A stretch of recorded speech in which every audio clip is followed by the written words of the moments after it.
potential trade, right? Just over here. So to give you some confluence to this, we see price rejecting off for 1 minute, and we see passive buyers over here. We see passive buyers over here.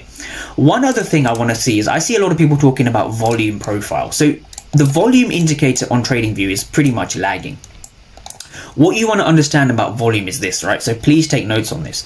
When you see a 0 on one side, right, you see this 90 for 0, you see 77 for 0. So you see 2 0 prints, right? So what do the 0 prints represent, right? When you see a 0 print, right, this means that there's no aggressive, in this case, buyers, which means that the auction between buyers and sellers have been wiped out, right? There's no aggressive buyers at all, right? Which means by default, if you define volume is just the bid and the asks, right? It's the total number of transactions at that price.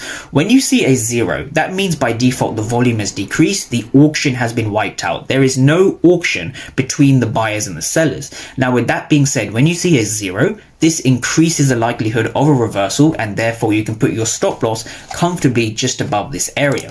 So if you are taking a long position off this fair value gap, you can have your stop loss just above this area over here, right?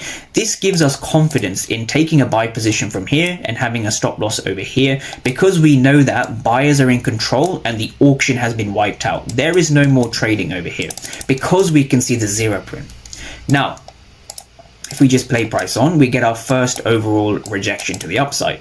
Now we see price coming and hitting our zone again. So when this happens,